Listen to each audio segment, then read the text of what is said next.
I'm so excited to have you. I'm Welcome so to excited. Conscious Conversations. So Conscious Conversations, we invite people to find their truth by bridging all the worlds, spirituality, wellness, consciousness, and healing. So today we're going to talk to you about stepping into your power, what that means, what that looks like, and how we access it when things feel chaotic or super unsafe. So for anyone listening who doesn't know you, I'm obsessed with Krista. My She is girl. a legend in the podcast world, but just in general. Co-founder of Almost 30, a critically acclaimed podcast and global community dedicated to empowering individuals through life's transitions. So necessary. She's a leading voice in spirituality and wellness and goals. Krista leads luxury retreats, which I was just at, which we're going to dive into. And helped thousands through her courses, The Life Edit and Metamorphosis. And her first book, Almost 30, A Definitive Guide to a Life You Love for the Next Decade and Beyond, co-written by our girl, Lindsay Simsick, drops June 3rd, which is right after my birthday. So happy birthday to me. What a gift. So Yeah. excited to be here. It's kind of hard sometimes when you hear your bio, you're like, it's like weird. I'm just like a little bebop and soul. And then you're like, oh, I've done that and I do that and that's who I am and all Yeah. of that. But yeah, I'm excited to be here. I just adore you. I feel like I've seen you grow so much, and to have you at the retreat this weekend again was just such a pleasure and a delight. Like, you are such a truth teller and seeker, and you are so honest and in integrity. And I'm so excited to talk today. Thank you. This is my Super Bowl. I'm interviewing Oprah. Yeah, and it's like our text messages. Yeah. So I've actually never read anyone's bio like that, but I just felt like it was appropriate. There's a lot of things in there. And I always start my podcast. And by the way, I wasn't calling it a podcast until this retreat. I was calling it a series. No idea why. I was like really underselling it. So we're going to claim that. Yeah. So it's a podcast. Mm-hmm. I start every episode by telling my guests why I love them. It's just like my favorite thing to do. So aside from like the accolades, like why I love you is, to me, you're like this older, wiser, loving sister. And there's a lot of wisdom that you share, but it's done in this very unique and sweet way. Like I feel very held in like a little cocoon. You're just like, sweetie, it's going to be okay. And it's like just this, every time I speak with you, I'm like, like I remember coming to hug you after the plane and I was like, it's going to be fine. Yeah, I want that divine. I have that, like, I've cultivated this like divine mother energy that I don't have kids, but I think when you really meet yourself in as many ways as possible and love yourself and just hold yourself in your shadow in reverence, it's like you can do that for everyone else in such a true way. And yeah, that's so meaningful to me because yeah. I think also there's like an energy. I think we touched on this on the retreat, but there's an energy with you where it's like we go very deep, but you're still very humorous, which is a very great skill. And lastly, I've never said this to anyone on the pod because I haven't felt this way, but you've given me so much inspiration for where I see myself going with all of this with concierge. So it's been really, really nice. I'm really grateful Lindsay introduced us. Shout out to Lindsay for that. And as Sam said at the retreat, there's like sometimes someone's energy, they don't really, it's not even about what they say. It's just, you're just like, yes, that resonates. And that's how I've always felt with you. So that's why I love you. Thank you for being here. It's an honor. I love you. I'm so grateful. And, just on the holding space piece or feeling safe, I think just advice or tips for anyone that's listening that wants to be a safer space or, be someone that people can feel safe around. I think the thing that I've learned to do and the thing that I've understood how to do better just by having people not hold space for me in the right way or feeling really hurt by the way people hold space, and maybe probably also not holding space for people in the best ways. But I think the way to hold really great space for people is to have no agenda and just be truly meeting them where they are. So oftentimes someone can come to you and they can be talking to you about something they're struggling with, and if we have a perception or an idea of what they should do, we're like, oh, you should quit your job, or you should leave that relationship, or you should do that thing. People can feel that. And like, we work with parts. So parts will oftentimes be like, oh no, not safe, not safe. They're going to make us do something we don't want to do. But it's like, how can you just be with them where they're at in the process? Like, okay, so you're exploring leaving this relationship. What's that like? Like, what would that feel like? Like, where would you go? Like, what would, you know what I mean? It's like, I think safety is created in trusting people to be on their own path and just being with them as they go on it. Yeah. Yeah. And I think with you too, there is an energy which a lot of people have told me that's what they love about me. So maybe that's why I see that Mhm. reflection in you about how you really make people feel like you're equal. Like you don't have like this like I'm here and you're here. That's how I feel. Mhm. And I think that's just so important. I felt Mhm. that way this weekend a lot, which leads me to my next part. Is tell the people what we were up to last weekend at Fully Express. So anyone listening knows I've been to many retreats all over the world.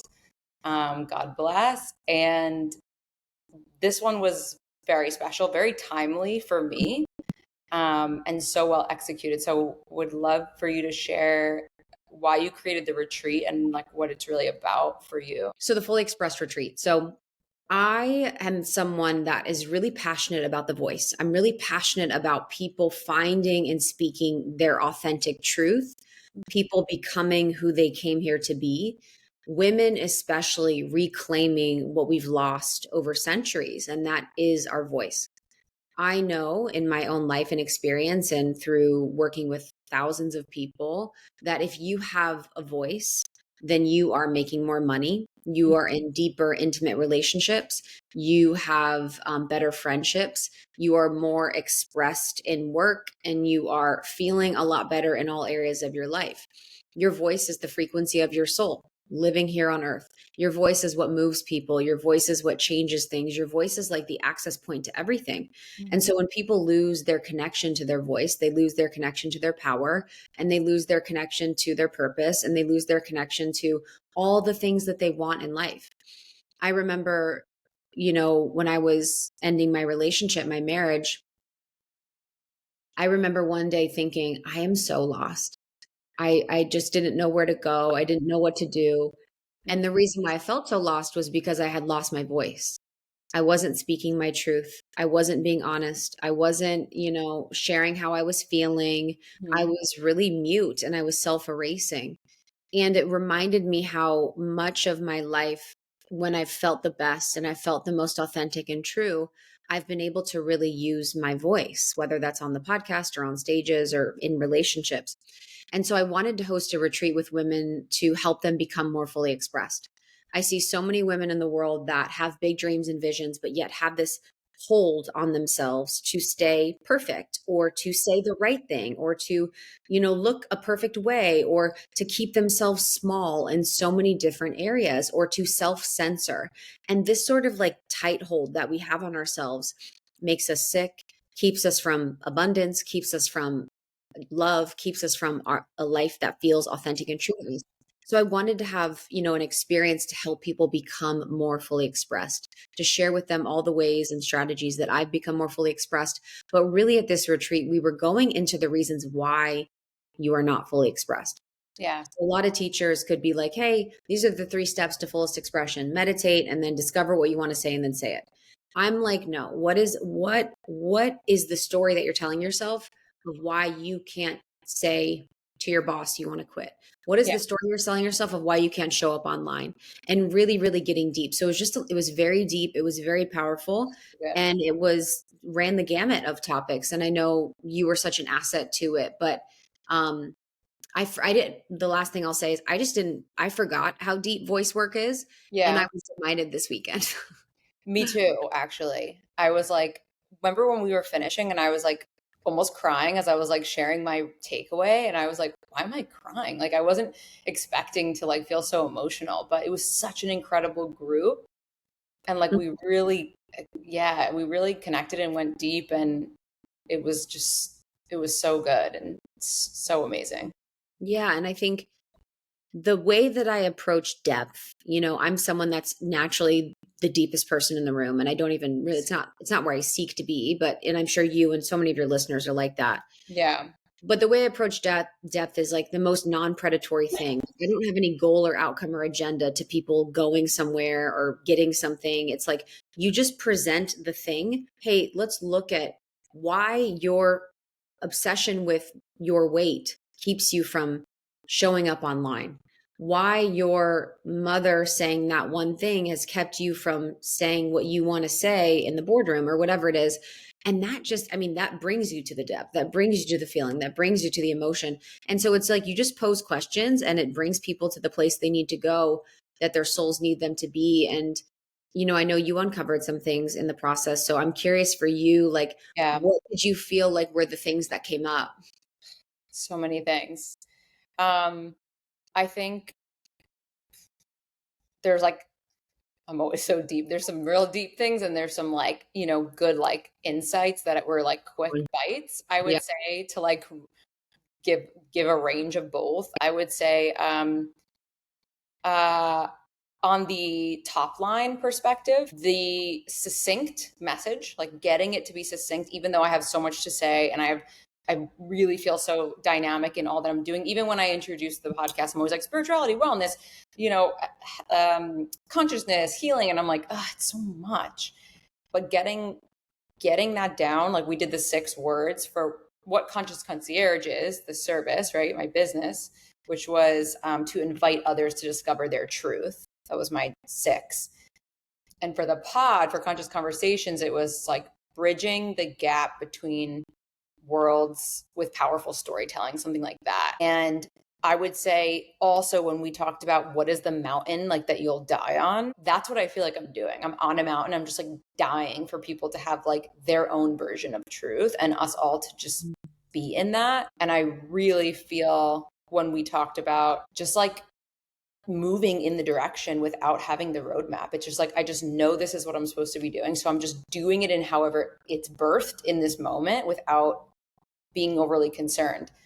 From a very deep perspective, I would say what was a takeaway for me was when you just talked about how you can get sick when you're not speaking your truth. So I mentioned it a little on the retreat, but I've been sick for the last year, and I didn't want to say anything because I was like the person people come to when they're looking for guidance on their wellness, but I was really struggling myself. So I just started sharing about it.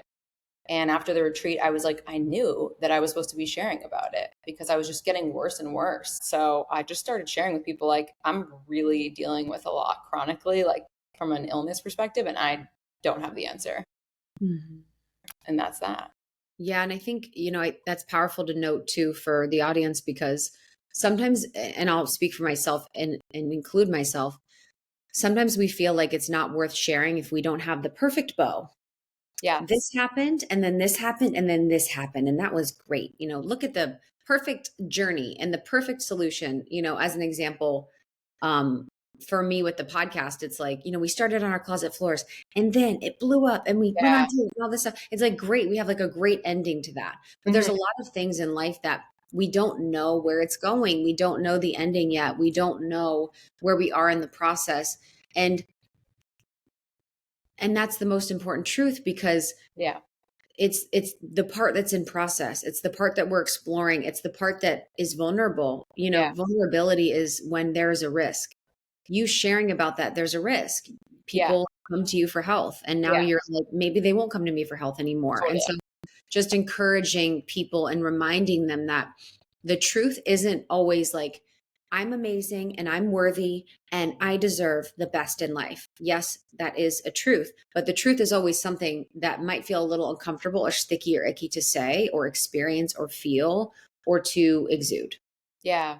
Yeah, absolutely. I think after that, I was like, I was looking for and I realized why I had to go through all that. It meant like, and just like this perfect, like, survival story. I think I even came and asked you at the retreat, like, how do you navigate being a person who's going through their process and being a person of authority? And you said something really funny to me at the retreat. What did I say? You were like, I'm a piece of work, man. you looked at me and you were like, I'm just trying to figure out if I even do that.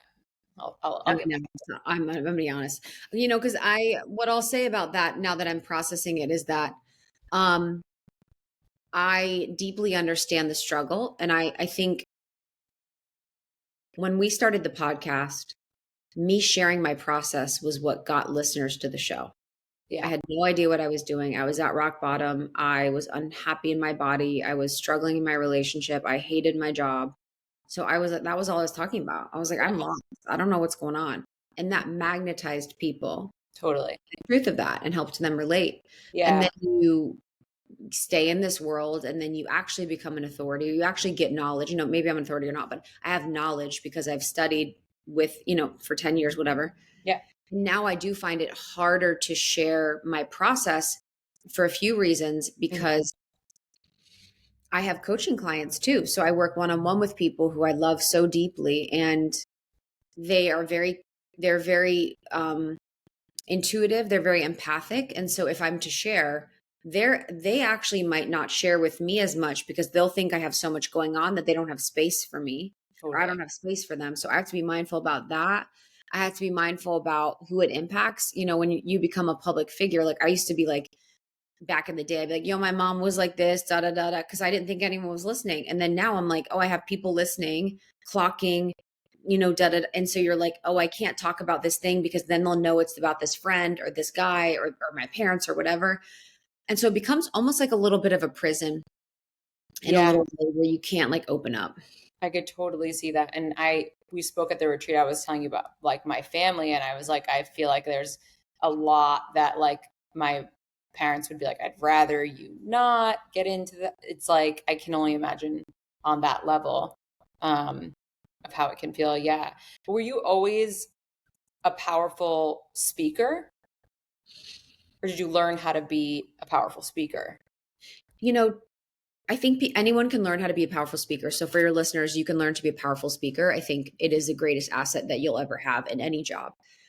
I will say that there were moments in time in my life, and I'm hopeful that the audience has these moments too, where I would kind of clock something and I'd be like, huh. Like I remember at my first corporate job in management consulting, and we were at a meeting of 50 people, and I was I was like an associate at this time or an assistant or something. And I remember I said something and everyone was just kind of like buzzing around talking da da da da. And I remember I said something and every single person in the room stopped and listened to me speak. And there was no reason why, or there's no reason. I just remember clocking it being like, when I talk, people listen, Mm, and thinking that to myself and just clocking that. It's just like a little thing I put in my back pocket. And that would happen over the course of my life where I would speak and people would listen, and I would talk and people would, perk up or whatever. So I kind of was clocking that. But what I'll say is that there's different levels of speaking and being a good speaker. So yeah. you could be amazing on, this, you could be amazing on stage. You Mhm. could really have the charisma and hit the marks and all of these things. And that can be taught for sure. Yeah. And then there's being a good speaker to loved ones in relationships and being someone that can have deep, intimate conversation about conflict and repair and rupture. And so I think in my life, I really had the outward speaking good. I was practicing on the podcast every single week. I was practicing being a better speaker. I was really mindful of who I was looking up to as speakers. But I will say the intimate relationships and interpersonal relationships and my ability to be a really good steward of communication and using it as communion has really come online across the last 3 or 4 years. And Mm, now is like the place that I love to go the most because I think when you can see communication as communion, you can really have the relationships that you want. yeah. I That's such a good way to put it. I watched your guys' episode on YouTube where you were watching your younger self, and I didn't see the younger episodes. It was just so funny to observe. And I remember at one point Lindsay was like listening to you give guidance, and she was like, "You really always were like wise. You just gotten so much better at honing it in and communicating it." I mean, the way I feel in my body right now talking about this is so crazy because it's so cringe. You It know, was so funny though as a viewer. it's so funny because, when we first started, I thought I knew. I was, and I think I will maybe say that my whole life I've had a little bit of a delusional confidence in Yeah. what I believe. Where I'm very, people know where I stand with stuff. I'm very opinionated in some ways, but also very open and available for. Hmm. So at the beginning, when we were listening to our old episodes, I'm like, so the thing about it is that when your person meets you, you're going to know. And you're going to know and it's going to feel good and it's going to feel right and it's going to feel amazing and you can trust that feeling that you have in your body. And we're just two losers sitting in the closet. I'm like dating someone that I'm going to marry and then get divorced from, and I'm just like, Yeah. but the thing that's changed is my tone, my pace, my cadence. I'm in my belly, I'm in my body, I'm in my truth. It's like, it's more of an embodiment now of how I speak. And I think when people think about being better speakers, it's oftentimes about moving from the head and moving into the body and into the Yeah. heart. And when you're speaking from there, I could say the same thing. I could say the thing about being in relationship is that when you know, you know. And when the right person finds you, it's going to be right, and I Yeah. could say the same exact thing, but if I'm saying it differently and more regulated with Yeah. authority, it's just going to land so much better. Yeah. Yeah. Absolutely. And I had always had that similar feeling of like whatever I was saying was just like it. And I'm so glad I never got on any of those reality TV shows and things that I was trying to do in my 20s. I always did Delulu know like there was like something really grand meant for me in terms of like screen, camera, communicating, but like yeah, I'm glad it wasn't back then because it would have been a little ratchet. I'm so weak. I don't know what that is about. It's just it's such an interesting thing. And almost like, at the beginning, I had a greater confidence of just Mhm. saying. And I think when you have been in the space for a while or been public for a while, you realize that you don't know. And then you're Yeah, like, I don't know if I could speak to any of this because I don't know. But at the beginning, you're like, you're paid to speak about stuff you don't really know about. And now I'm like, totally. I have no opinion on that. Totally. I feel that when I first launched Concierge, I was like, I'm literally so intelligent. Like I have like figured out this entire landscape and like please book a call with me to figure it out. And now I am like after going like through all of this with my health, I'm like, yeah, I'm available for my POV, but like I just speak very differently than I did at first. Yeah. So, And yeah. neither's bad nor good. Finding a place in between is fine. But yeah, Yeah. it's so funny that you bring this up because I Yeah. like kind of I want to noodle on that for Yeah. myself for a little bit of like Yeah. my confidence in that time. Because I think the younger even when I was in high school, I remember being in high school and being a senior and looking around and being like, I truly don't know what else I'm going to learn in life.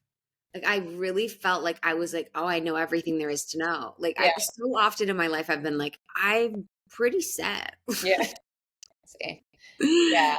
No, truly, truly. I'm always like, yeah, I've just really figured it out. And I'm so glad people like, people have always also like listened to what I have to say and come to me. And then now being in the space now and being, with people who are in like, have been in this work for a long time, I'm just always like, yeah, I know what I know and I don't know what I don't know. And like that might change tomorrow. And like, here's my POV today. Like the end.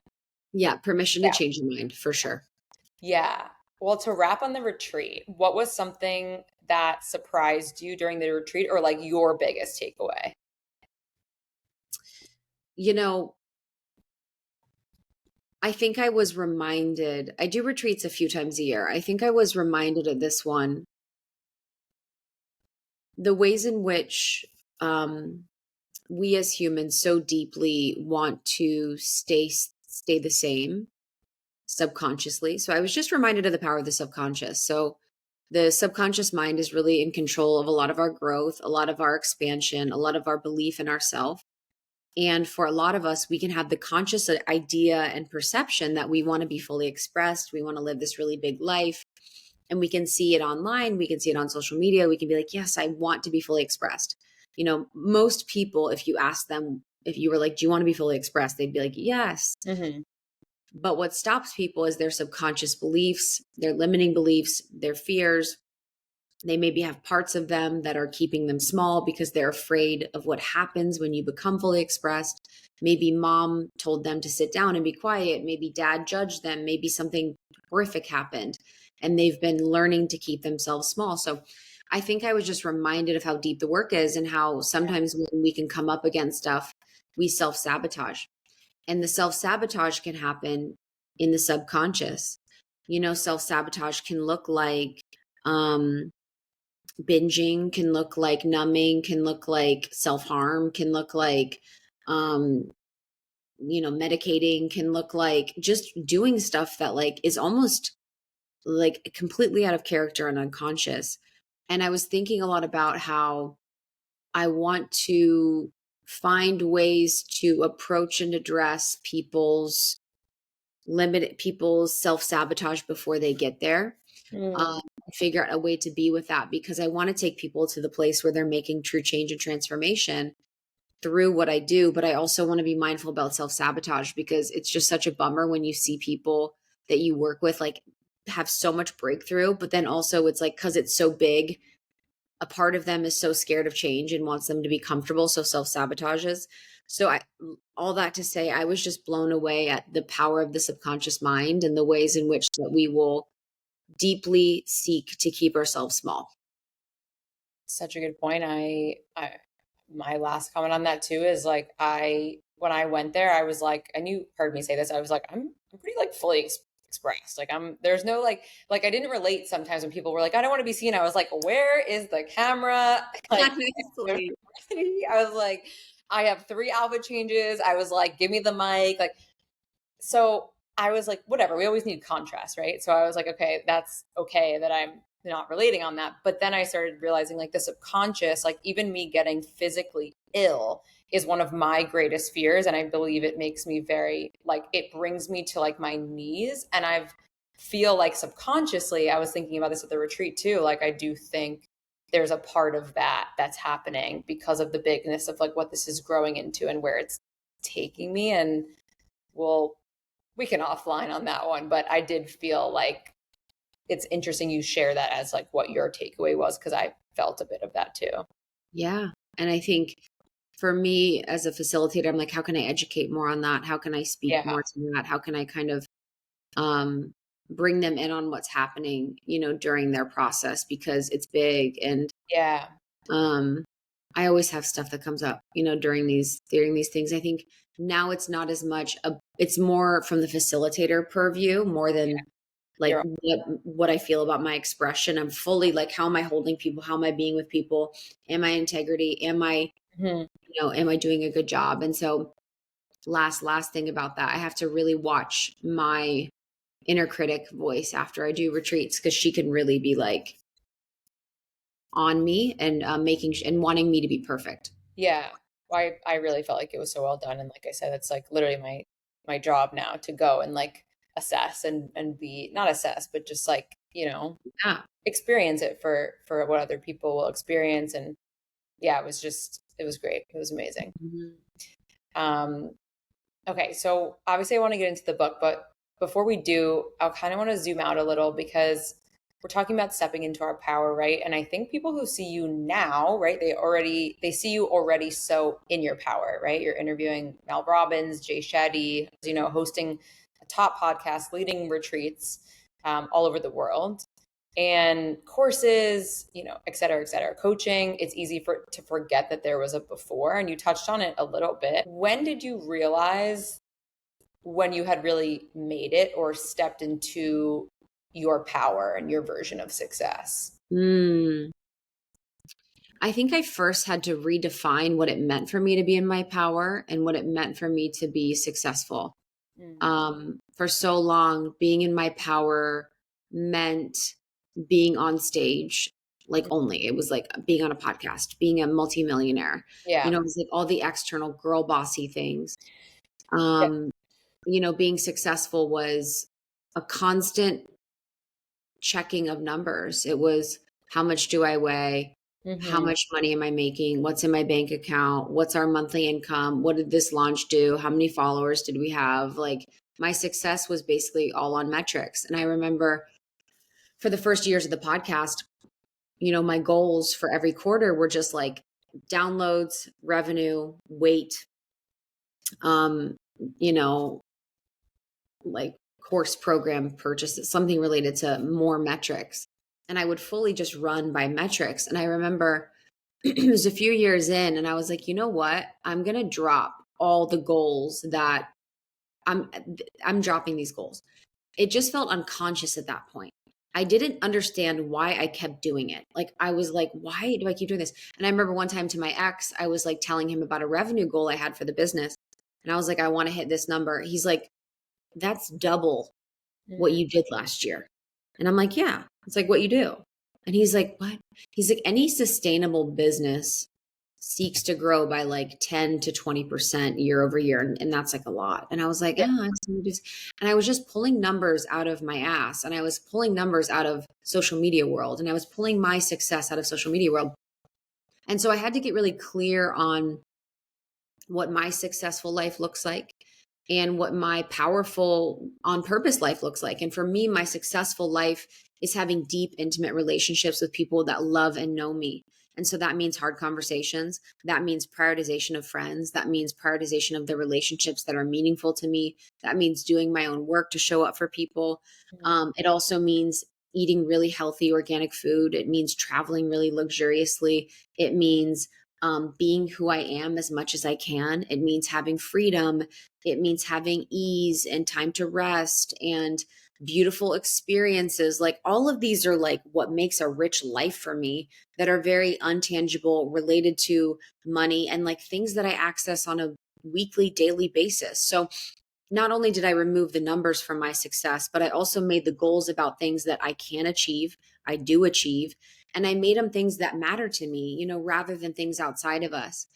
And then for being in my power, I think I'm someone that's, I I don't I've always thought about power and people perceive me to be in my power or not. And so I've had a hard time with that, because some people will be like, "Oh, you're really in your power." And then my therapist like 2 weeks ago was like, "Yeah, you're just not in your power." And I'm like, "I guess I'm not in my power." And then other people are like, "You're in your power." I'm like, "I don't fucking know. Am I in my power or not?" Like, I don't know. So I don't even really think about being in my power or not. I just think about being myself. And I'm like, do I feel true and authentic to me in this now moment? Am I saying what I feel? Am I grounded in my body? Am I connected to my voice? Am I connected to my inner knowing? Am I connected to God? And Yeah. that's all you can do. And that's going to be a powerful version of me for Yeah. sure. But it's easier to chase and focus on that than like what power is. Yeah. I think when I think of power, I just think of alignment. Yeah. Like a lot of what we talked about at the retreat and what I always talk about here is like the being in your like fullest expression and your alignment. So then it feels like you're exuding this like glowing energy. Maybe power is like No, not. but if we think about power, it's, when you say that, it's like, okay, so power, if we think about energy, a lot of energy is a lot of power. Energy is power. So it's like, if you Yeah. have a lot of life force energy moving through you, a lot of vitality, and that is your connection to source and God, your clearing of the obstruction of blocks through your system, your allowance of like this chi, this beautiful energy to move through you, you're going to glow. You're going to be in your power. You're going to be in your clarity and in your truth, because you've cleared the blocks. You've allowed the truth to come in and come through. And so you'll be in your power. There is a radiance and a magnetism to when someone is in their power, to when someone is on purpose. And I think Yeah. a lot of that is alignment. I think that's a really beautiful way to put it, because Yeah. alignment for me is like, am I doing what I say I'm going to do? Am I saying what I know I need to say? Am I showing up the person I need to be? Am I connected to God? Like, it's Yeah. pretty it's pretty simple, and you can kind of just like clear out the rest. Yeah. Yeah. That's a really good way to put it. Um, okay, so the book. So I'm very excited to read it. Are you guys going to come to Miami? I wrote on the Instagram, I was like, we need to add Miami to the stop. I know it's so funny as you said that. I was thinking about that. I would actually we did a tour. I think we did 2 tour stops in Miami in the past. And I obviously love Miami. I'm going to be there in 2 weeks. I would love to go. My thing was like with this book tour and this book process, it's been a pleasure and a delight. And it's also been a lot, Yeah. the book is so good and I'm the hardest on myself and I love the book. And I was just like, I want to just focus on not doing the most because I am queen of doing the most. Yeah. And this was one thing I was like, you know what, old Krista, when I Hmm. was working a full-time job, burning myself out, was like, let's go to every city in the world, while doing this. I'm like, okay, let's focus. But yeah, we're Yeah. going to be coming on tour, which is great. We have some of our friends and guests that are going to be coming. We have special surprises. We have like, it's Mm. just going to be so much fun. And I'm so glad to be with people in person, to connect with Yeah. people, to like see people where they are and like just bring the book to life. Yeah. Yeah. I'm really excited. So it's called Almost 30, a definitive guide to a life you love for the next decade and beyond. So I have to say, I wish I had this during my Saturn return. Mine was outrageous. It was a full mental breakdown, like full, full, full. And I was always searching so hard for like why 28 to 31 was just like an utter shit show, for lack of better words. And like in all the ways. And I went to a birth chart reader, I remember later, and she was like, "Oh my God, that was your Saturn return." And I was like, okay. Um, but my Saturn return mental breakdown was like literally the backbone of Conscious Concierge. So all in all, God bless, God bless. but it was gnarly. Yeah. It's so real. And so for anyone listening, so the Saturn return period is usually like a 3-year cycle. It's from 27 to 30 around. And it's basically when Saturn, the planet, comes and hits the same part in the sky as when you were born.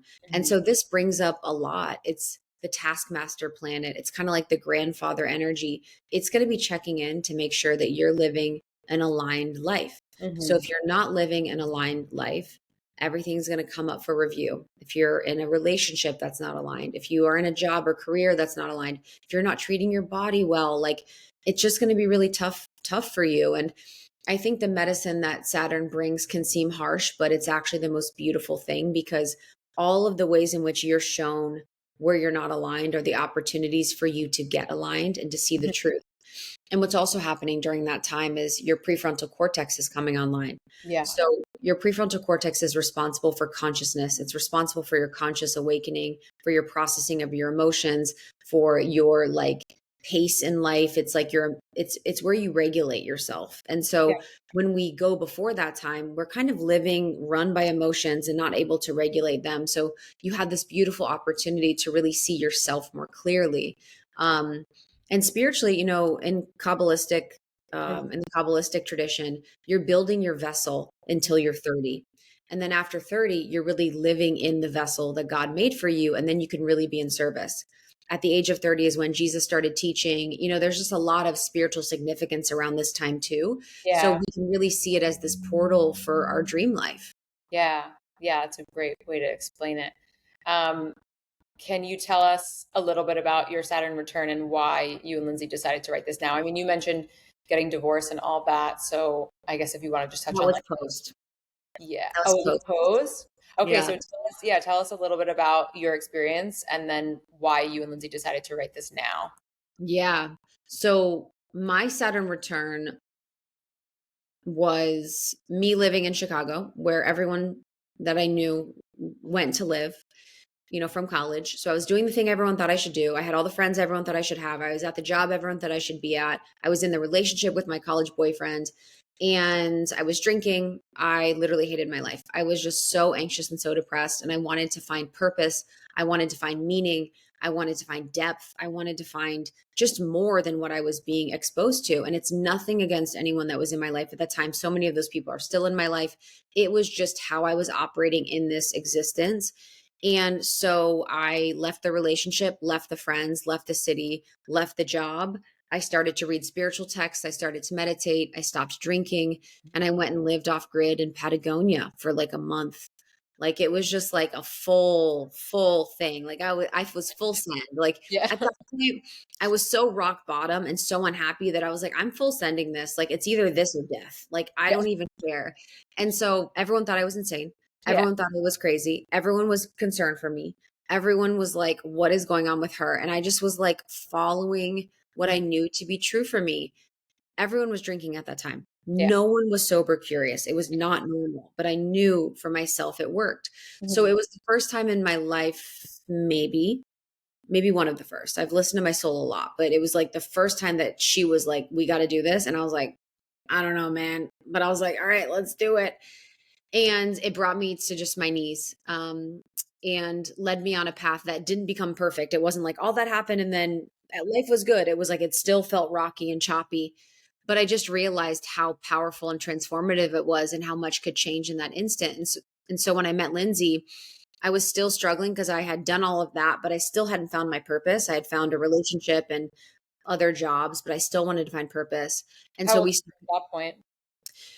I was 20, I forget, like 20, say 28. I don't know. And Yeah. it's like, I think 27, 28. It's Mm. interesting because Lindsay and I Saturn returns like correlate in a weird way. Okay. Um, but the purpose thing was really when I lived in Los Angeles, when I moved to Los Angeles, when I met Lindsay, was like, I fucking need to find my purpose. What am I doing here? Mhm. And we just started to talk about that. So the book is really a guidebook for anyone that's struggling in times of transition and change, for anyone that's in their Saturn return, but really anyone that wants to, um, turn their mess into magic, that wants to meet their life with more consciousness and love. And we have stories we've never told. We Mm. have exercises and meditations. We have quotes and work from some of our past podcast guests. It's just like a full meal. Like it's a full 330-page meal that I'm really excited to offer people. I'm so excited for people. Like I said, if I had that at the time, things would have made so much sense. Just having guidance during transitions like that Yeah. in life Yeah, is it's huge. huge. Yeah. I think I remember being younger and looking at my parents and just being like, nothing changes for them. Like I just was like, I thought their life was set. Like I was like, they're Yeah. married, they have jobs, and I'm like, every day is the same. I just was like, I had such a myopic view of them. And now I get older and I'm like, God, dude, every day is like and every day is an initiation. You know what I mean? You're like, every day is change. Every day is transformation. Every day is growth in the way that I operate. And it's just when we can see it as opportunity for better, an opportunity for our dream life, and we can allow uncertainty to feel like adventure, everything just gets fun and everything just gets beautiful. And we just are able to be what our souls know we are capable of being. Such a good way to put it. I feel like there's still a massive resistance that I experience when I'm like, change is happening. I don't know what it's gonna be. It's like this like I did an interview recently with Asha. She's a really big spiritual teacher. And she said, like, the way you will experience death is the way you go through life. So if you go through life like you hate change and you're just kind of like unable to go through it, that's exactly what it will be like in the end. And so that's like one thing I'm really working on now is like how do you embrace when we're going through these transitions and uncertain moments. So I'm excited to read it for sure. I can't wait. And I love you. I'm so grateful to be introduced to your community and yeah, just connect with them in any more ways. And I can't wait to see what you create and what you do. I can't wait to hopefully do something in Miami Yes, for sure. soon. Yeah. Yeah. Okay, so closing question would be, what is your dream to be known for? If there was one thing, like, what do you just hope people remember you as or know you as?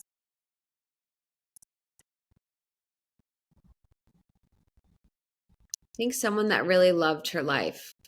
Mm, I just want to be known as someone that really deeply loved her life. I think that's such an admirable pursuit. And I truly believe I'm already doing that. yeah. Yeah, you are. What Thank about you? you. I think I want to be known. as someone who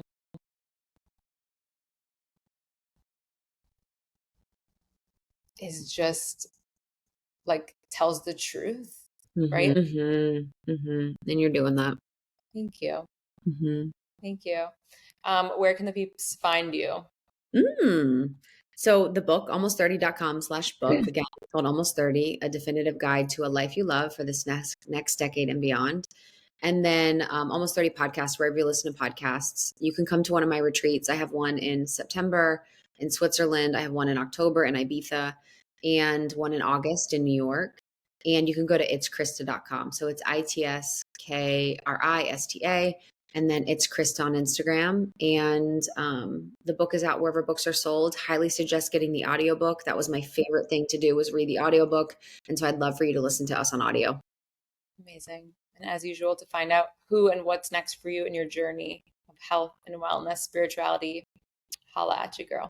Yes. Just concierge.